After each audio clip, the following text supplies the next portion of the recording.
Hey guys, it's your girl Tiana. I'm back with another video. This time I will be showing how I do knotless braids. So if you have any questions, please drop them below. I will answer them. If you have any comments, drop them below. And let's not forget, please like, share, and subscribe. Let's head on over to this video. Okay guys, so now I'm gonna part another section, basically ear to ear, to start the knotless braids again. She has really thick hair, but it's fine, if that makes sense. It's not too hard to manage, it's not too hard to comb through or anything like that. And I'm just gonna make sure the part is even so that I can start the next row of the knotless braids.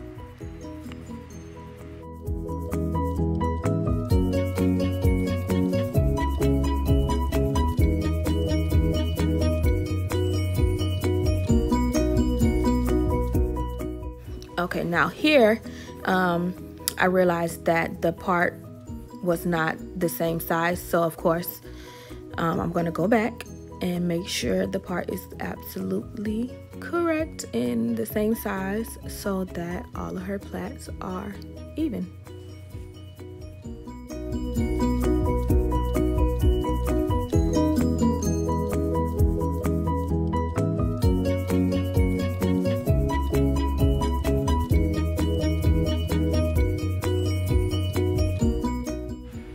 Okay, now I just use Shining Jam just to keep the extra hairs out of the way so that the parts can remain even and the parts can remain straight.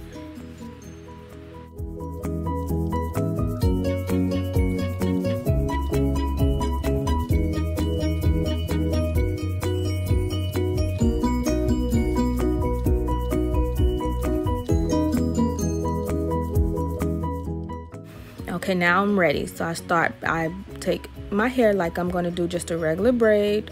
1, 2, 3. I braid with the natural hair twice. And then I grab a piece of hair and I add it just as if I was doing a feed-in braid. One piece at a time. And this is why knotless braids either cost so much or take a little bit longer than normal, because we are actually adding a strand each time we plait.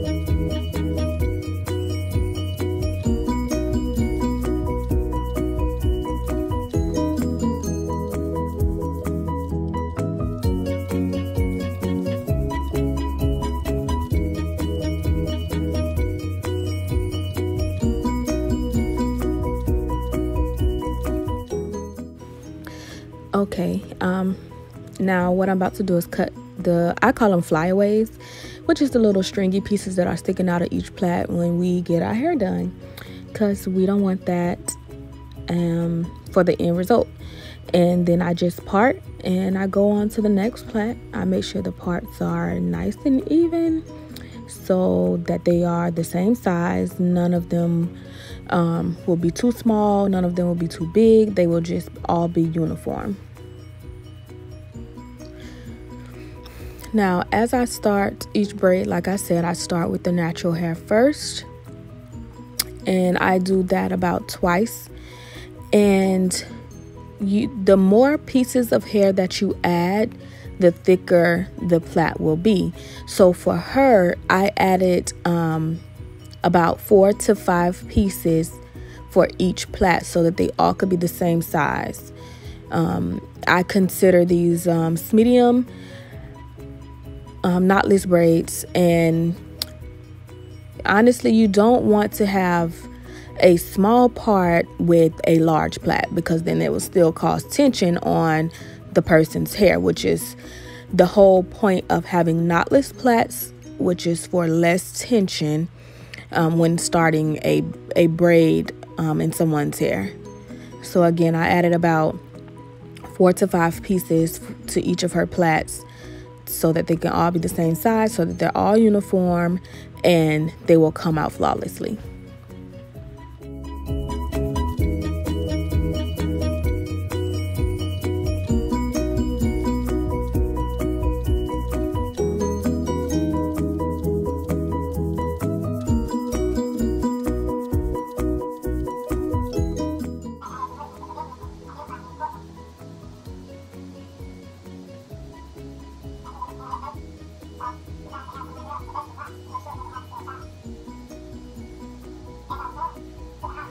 Now, as you can see here, I didn't make this one 2 plaits because it would cause too much tension.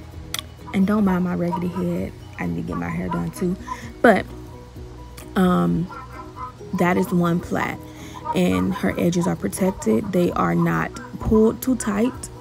And again, I still only added 4 to 5 pieces to each plait when it came to the front as well, so that all the plaits are uniform.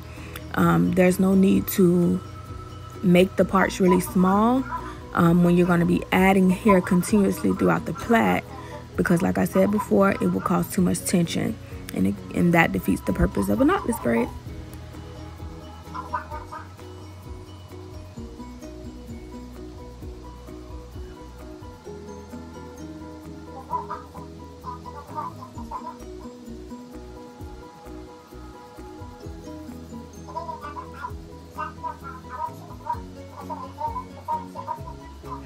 Now here, this part, as you can see, is very straight. This will be 2 knotless braids within this part here. And I'm still using the Shining Jam to keep the flyaways away, and I'm still using the Shining Jam on each part so that the hair is laid down for the knotless braid. Now when I do the edges, I do push them back just a little bit so that they aren't gripped too tight when I start braiding. And like I still do the 2 to 3 braids, and I use a slightly smaller piece when doing the edges, and then I gradually go up to the normal size piece of hair that I've been using throughout the head, and I still only use 4 to 5 pieces.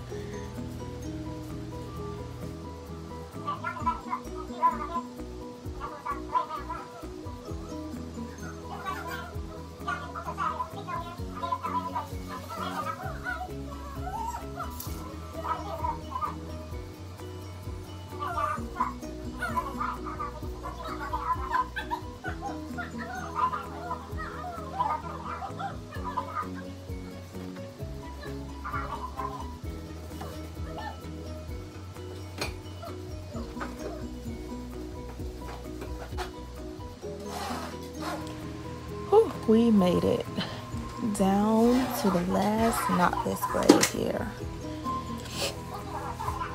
Same routine, braid the natural hair, add your pieces, and then we'll get down to the good stuff. Adding the mousse, adding the hair conditioner, and dipping the hair in some hot water.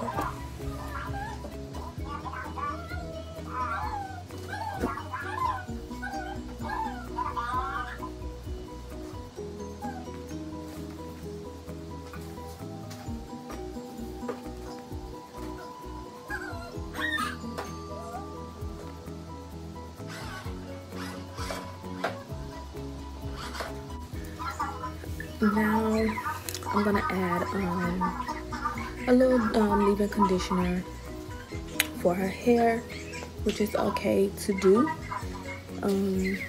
I'm also adding it all over, actually, to the bottom of the hair, to her scalp, to the actual plait itself. Now I'm going to use a mousse, and the mousse is just to keep everything in place, really. And I'm just putting it all over. going on her scalp, it's going on the plaits individually, on her edges. And while I'm doing this, I actually have a teapot that I have the water boiling in so that I can dip her hair. So as you can see, I'm laying her edges. I'm still using the Shining Jam to lay her edges down. I'm not pressing too hard. I'm not, you know, having to do anything that's causing her any type of pain. And like I said, I'm still using the Shining Jam. Just do a little swoop here, a little swoop there, and you will get the job done.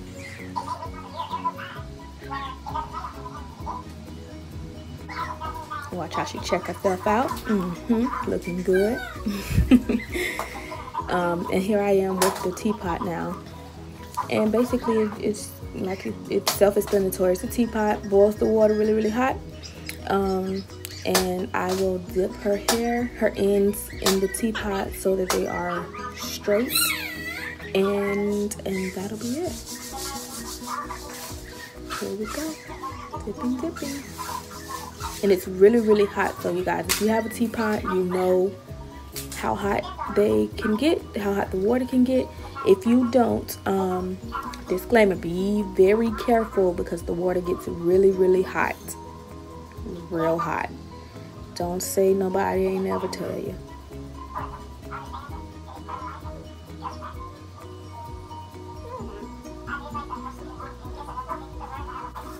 OMG, and just look at my facial expressions from how hot the water can get. That's what I get for pulling my hands through it right away.